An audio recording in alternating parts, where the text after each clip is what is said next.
За бид өнөөдөр Kendo танд танилцуулж байна. За Kendo бол маш гоё тулааны спорт, за мөн тулааны урлаг гэж явж байгаа. Тэгэхээр бидэнтэй хамт за яг энэхүү спортоор хичээлж байгаа хүүхдүүд болоод тасгалжуулагч багш нь ирсэн. Тасгалжуулагч багш Амраатар, за мөн Идэр, Сэцэн, Ану үжинар маань ингээд яг энэ спортоор хичээлж байгаа хүүхдүүд байгаамаа.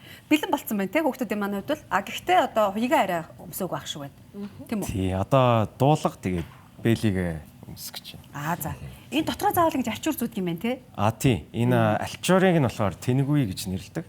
Тэгээд ерөнхийдөө тамирчны үсийг нүүрлүү орохоос хамгаална. Бас хамгийн гол одоо зорилго нь хөлс нүүрлүү урсаас хамгаалдаг байна. Нэр одоо энэ хоёрын дотор бол бас хөлрөх бах те нэрэ. Тэгээ бас энэ альчуурыг зүүцсэн байхад мен боёо одоо энэ дуулга маань арай илүү эвтэйхэн зөвлөвчөг болгох тийм байна. Та хүүхдүүдтэй тусалж одоо өмсүүлэх үү те? Тэгэндээ. Болно чөлөөтэй та. Өдөр эндээс хараал ээжээ. За хоёулаа нөгөө сэлмээ зүг бариад тусчих уу. Би хавцаа энэ тавьчих. Тэгээ хавцаа энэ тавьчих. Ингээд дээш нь харуул гэсэн тийм. Энэ уцтай юм билээ. Тийм байна. Энэ дээрээ. Нэр ийм уцтай. Тийм байна. Тэгээ би барихтаа болохоор энэ доош харах юм болов ч та ингээ бариад. Тэр манай Идрис стресстэй. Дээш нь харуулах хэрэгтэй. Дээш нь харуулах хэрэгтэй байна энэ уц. Ингэж барих хэрэгтэй гэдэгс. Тийм байх нэ. Арт талд нь уйдг юм бэ те? Тэр уяагаар нь болж байна. Сүртэй юм байна. Ёостой. За тэгээд бэлиг гэдэг юм уу энэ гартхын юу гэдэг юм багшаа? За энэ одоо гарны хамгаалт буюу бэлиг коте гэж нэрлэдэг. Коте. Та сэцэн туслах уу?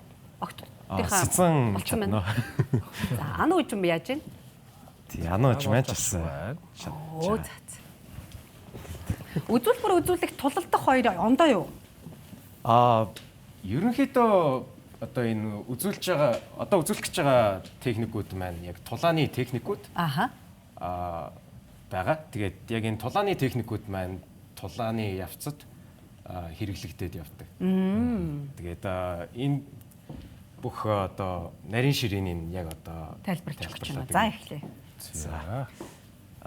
Хоёг одоо энэ богу хоёгийг тайлбарлах уу? За тэгээ. За. Энэ хин бэ? Ану үжин үү? Сэцэн. Сэцэн байна уу? Сэцэн ишээ тур зогсож. За. Сэцэн дээр тайлбарлах яхаа. Тийхүү. За тэгвэл та хажууд авчих. За. Аль ойрхон байгаа юм. За. Эхлэе. За. Кендод ерөөхдөө дөрвөн бай байдаг. Сохиж болох.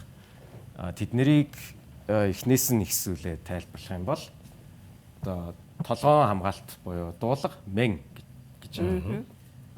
Менгийн одоо хаан цохиол оноо болдог вэ гэвэл одоо яг энэ уяанаас дээш энэ зулаа дээрх зөөлөвчний хэсгийг л зөгчиж яг оноо болно гэсэн. Тэгээд бугуу одоо котены яг энэ бугуу хэсэг дээр л зөгчиж яг оноо болдог. Тэгээд доо буюу одоо гидсний хамгаалтны яг энэ хоёр тал руу зөгчиж оноо болдог. Хэрвээ тэгээд агсан төвшөнд одоо жишээ нь өөрөөр хэлбэл 3 болон түүнээс дээш дан зэрэгтэй хүмүүс хоолорны энэ хамгаалт руу хатгаж болдог. Тий. Бусад хүмүүс нь бол туршлага бага учраас хоолоор руу чиглүүлж болохгүй байх нь. Тий. За ойлголоо. Ийм дөрвөн онж болох бай байдаг. Тэгээд сая нөгөө Япон гэдээ ярьжсэн тийм. Тэр Япон гэдэг зүйл маань юу вэ гэх юм бол яг өрсөлдөгчөө цогтой яг энэ сэлэмний 3/1 хэсэг буюу хамгийн их энерги төвлөрдөг энэ хэсгээр яг бүтэн цохиж цогсныхоо дараа маш сайн одоо нөгөө цохих гэж цогсон шүү гэдэг тэрийг маш сайн илэрхийлэх хэрэгтэй байдаг. Тэр ойрлох хэрэгтэй гэсэн үг. Яг зөв. Хүмүүс кендогийн бичлэгийг хараад маш гайхдаг. Хүмүүст яагаад ингэ ойрлоод байгаа бол юм те. Тэр нь цохих газраа хилээд арилж байгаа тийм явдал. Одоо жишээ нь толгоо руу цохлоо гэж бодоход мен гэдэг дуурдаг ч юм уу тийм. Гарлуу бол коте гиз рүү доо гих мэтлээ. Тэгээд маш их арилаад байдаг байгаа. Цохих газраа тэгэхээр хилчээр чи нөгөө хүн таагаад болтчихгүй юу? Сэлмэрээ хаад яг тэрийг болохоор сэлэм сэтгэл бие 3 зэрэг байх хэрэгтэй гэдэг тэр үзлээр явагддаг. Аль нэг нь хоцорч болохгүй гэсэн. За. Яг цохилт буух үед мен гэдэг дуурах хэрэгтэй. Яг жишээний. Тэгэхгүй мен гэж цогж болох юм шүү дээ. Мен гэж готэ. Тэгэхээр нөгөө 3 маань нэг байршил байхгүй байх нь тий. Тэгэл оноо авчихсан. За. Тэгээд эцэст нь аюулгүй байдлаа хангах хэрэгтэй. За яг гой цогчлоо. Мен гэдэг дуурчлаа тий. Тэгээд нөгөө хүнээсээ дор аяж 3 юм уу 4 алхам холдоод аюулгүй байдлаа хангаад одоо өрөлтөө аваад гэх юм уу да. Тэгж байж энэ маань бүтэн ипон болдог байгаа. За одоо нарийн юм байна өө тий. Ингээ харахад бол нэг ингээл энгийн л тулалдаад байгаа юм шиг харагддаг боловч энд чи бүр зөндөө их зүйлс явагдчихдаг байх юм шүү дээ. Одоо үзүүлэх гэж байна уу? За тэгээ. Одоо кендогийн үндсэн техникүүдээс сонирхолъё. За тэгээ. За сэтсэн энд гарч байгаа. Тэгээ. За тэгээд идэр анууч н төр тийш зогсож. За тэгээд сэцэнгийн хэлснээр кендогийн тулаан үргэлж хүндэтгэл тэгээд ёслогоогоор эхлээд ёслогоогоор дуусдаг байгаа. За одоо тулааны ёслогоо хийх гэж байна.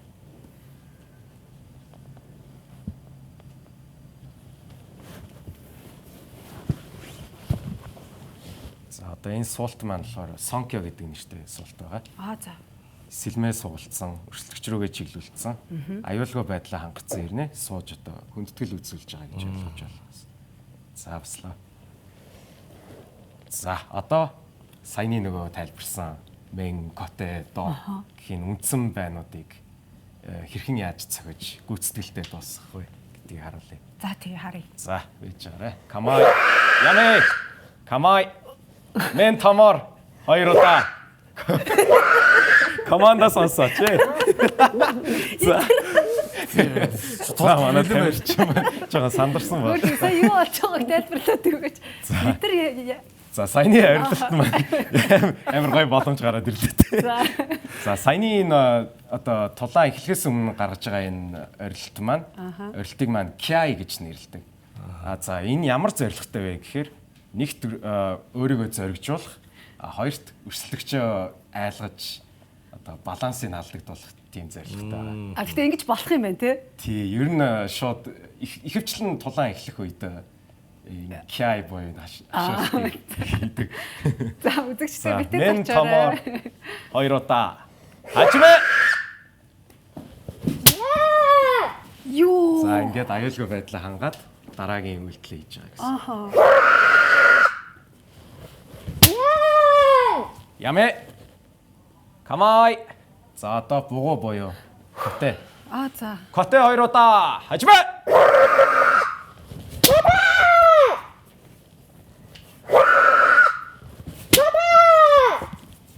Яме. Камай. За одоо доо боёо. Хевлээ. Доо хоёр удаа. Хажимэ.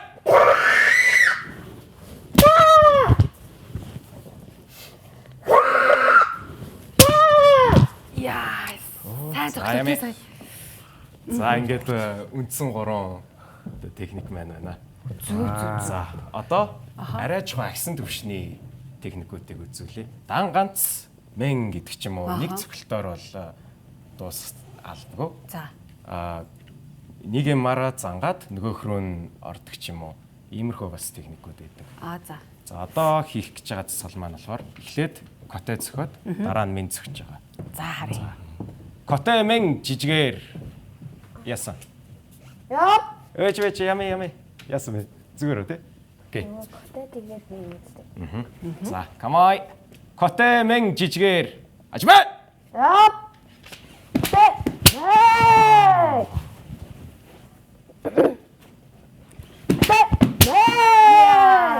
Яме. За. Баярлалаа хүүхдүүдээ. Ахаа зөндөө байгаа шүү. За, камай. За одоо болохоор өрсөж зохих техник. За. Нүки васа гэж нэрлэдэг. За одоо сэцэн маань мен зохих үед ануужаан доо хийнэ гэсэн үг. Нүки доо хоёр удаа хажмаа.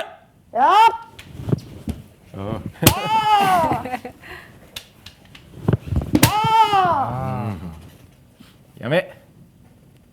За эцэст нь бүх кендогийн мэхнүүд урагшаа хийж бол таардаггүй.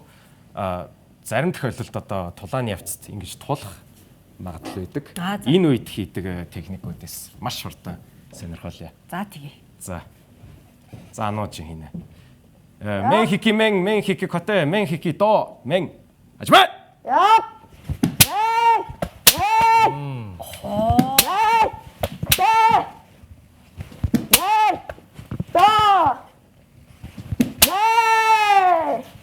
За, ямэ. За ингээд техникүүд маань бол дууссан. За. Тэгээ хэрвээ цаг байвал бас тулаан Тулаан ямар шиг Зэг яаж хамгаалт юм бол бас тий. За, яслогоо хийгээрэй. Үшөөс. За. За баярлалаа. Одоо За одоо тэр болон сэцэнгийн тулааныг үзэхүүдээ. тэрхүү. За манай хоёр хамгийн одоо ирчвчтэй тамирчтай нэг. За тэгээд үзэгчдтэй ойлгомжтой байхын тулд ийм бүч байгаа. Ер нь бол тэмцээн дээр улаан тэгээд цагаан хоёр бүч зүүдэг. Тий. Тэгээд ерөөхдөө шүүхтэй бол аль оноо авсан гэж үзэж байгаа тал нь шүүгч нь тэр өнгийн далбааг өргөдөг. зөв. За одоо гэлс тамирчтай бүчийн зүгэдэг. Зүгээр. Сая эдэр тий. Анаа ууж байна. Анаа ууж байна. Энэ нөгөө юу өмсч хөргөр хүүхдэд ялах байлчих юм аа. Юу гэдэг лээ? Дуулах тий. За тэгээд тэмцээн маань 2 оноогоор явагддаг гэсэн тий. За одоо эхлэхэд бэлэн болсон байна. Ажмаа!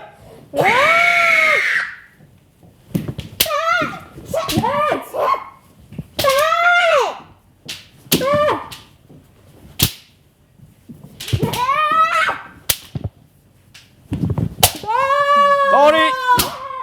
Яа. За. Сая хөвлөд орлоо тий. Тэр оноо авсалт зөв үү? Зөв. За зөв харсан биш үү? Ямэ. Мэри. За дахиад. Шобори. За ингээ 2 оноогоо аваад ялчлаа гэсэн. За. Тэгээд тулаанаа дуусахтаа заавал ч яслгаа хийж. Үшөөс. За хүүхдүүдтэй баярлаа. Яасан мундаг юм бэ бүгдээрээ. За ийшээ зогсож. Сэцэн тэр нааруулаа. За тэгье. За. Сая бас болсон процессыг тайлбарлаж өгвөл ер нь л хевлэд орж авч оноо авах шиг боллоо. Мөн толгой хэсэгт орсон уу тийм баг шиг байна.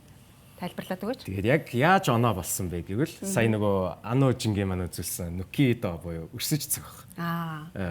Хевлийн дайралт байсан тий.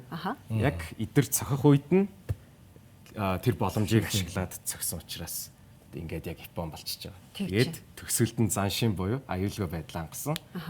Тэгээ хоёрт нь болохоор идэр жоохон бэлтгэлгүй байх үед нь шууд орж ирээд толгойг зогсон тий. Тэгээд Япон болчихж байгаа. Цус энэ дуулаг за хамгаалтад бас дээрэс нь нөгөө хоёр нөгөө сэлэм тулахаараа маш чанга дуурт юм байна тий. Хөндий үйдэг учраас чимээтэй юм байна. Тий. Тэгээ хүүхдүүдэд орилж байгаа нь бас их айц төрөлмөр тий сүртэй сонсогдсон юм байна шүү. Энэ нэрээ яалтчгүй бүр маш их зориг шаарддаг юм байна. Төвчээр шаарддаг юм байна. Тэгээ дээрэс нь нөгөө нэг өөрийгөө зоригжуулах таны одоор хэлсэн тэр 3 зүйл нэг дор ирнэ гэдэг байгаа. Энийг үл яг үнэхээр чих утгаараа сайн мэдэрлээ. Маш гоё тулааны урлаг байдаг юм байна. Маш гоё спорт байдаг юм байна. Энэ спортоор хичээлж байгаа хүүхдүүдэд амжилт төсөй дэлхийн авраг болоорой болохгүй байсан ч гэсэн ямар нэгэн байдлаар яг энэ спортоос маш гоё зүйлүүдийг хүүхдүүд манд өөрсөндөө бий болгоорой. Баярлалаа. Суперлаа. За багшд нэмж хэлэх зүйл байгаа юу? За. Бид нарыг урьж нэвтрүүлэгтээ оролцуулсан та бүхэндээ баярлалаа. Сонирхож үзсэн үзэгчдтэй бас баярлалаа. За, их баярлалаа. Кенда орол хичээлмээр юм байна те ер нь бол. Тийм ээ. Үнэхээр өөртөө итгэлийг сайн өгөх юм байна. Ялангуяа өсвөр насны хүүхдүүд бас өөртөө итгэл хэрэгтэй байдаг. За тэгээд энэ кендо гэдэг спорт бол яг өөртөө итгэл бас зориг бас би бэлтрээд бас тодорхой хэмжээний бас хөгжүүлж байгаа бах. За мэдрэмж гэдэг бүх зүйл шаардсан энэ гоё спортыг бид нар танилцуулсан та бүхэнд баярлалаа. Баярлалаа.